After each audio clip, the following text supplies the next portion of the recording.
لە یەک ڕۆژدا و بە حەوت گەشتی جیاوازی فڕۆکە 1027 حاجی هەرێمی کوردستان گەڕانەوە شاری هەولێر. لەو ڕێژەیەش 588 حاجی شاری هەولێر بوون و ئەوانی تریش حاجیانی شاری دهۆک و ئیدارەی سربەخۆی زاخۆ بوون. حاجیان دوای ئاشتبوونەوەیان بە کەس و کاریان دەڵێن گەشتێکی زۆر ئیمانی و ڕۆحیمان ئەنجامدا. خی گەور باگەشتکردینە ئەگە خی گەور باگەشتەکە بەنام خۆی ئەمە خۆ بێنە جێ ماندوو نەبوون لەوێندەر مادەمون ئەو ناخوا لەو جێ بیا خەمە هیچ نیەت و خەمێ ئەوەت نەمانی یامادی نییە ئەگەر هەتاس بێنەرا قڕێ دابی شایت پێ حەزت لێە هەندە خۆشە یعنی هەز بە مادی بوون ناکەیت هەندە خۆشە یان هەز بە مادی بوون ناکەیت الحەمدوللا خەرکە زۆر چاوەڕێ ئەو ڕۆژە دەکاتن لە خوای بەزیاد الحەمدوللا کە ناومان نووسی لە خوای بەزیاد و لەگەر خێزانەکە هەردووکمان ناومان هاتەوە الحەمدوللا شکرانە خوای گەورە دەکەن هەرچەند شکرانە بکەن هێشتان هەرکەمە.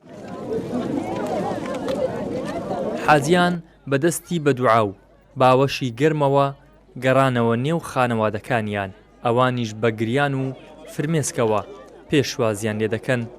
مانە عیبادەت بەڕاستی لەوێندەر هەز دەکەی یعنی عیبادەت یعنی تامێکی زۆر تایبەتیە و خاڵ یەکەم خاڵی دووەم بەڕاستی سەفەری حەج فێرە سەبرت دەکاتن یعنی سەبرێکی وات فێر دەکاتن ئەگەر سەبر نەبی ناتوانانی ئەو پرۆسەی ئەنجام بدەیت.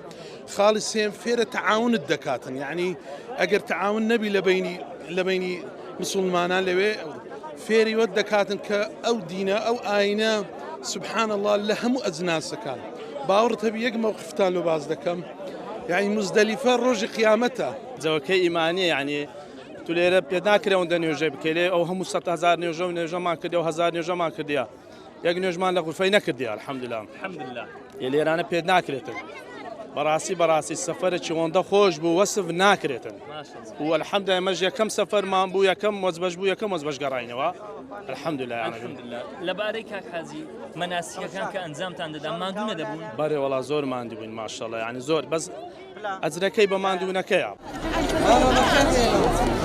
بڕیار وایە لە ماوەی تەنیا 7 ڕۆژدا سەرجەم حاجیان بگەڕێنەوە هەرێمی کوردستان لا ڕێگەی هەردوو فڕۆکەخانەی نێودەوڵەتی هەولێر و مامجەلال.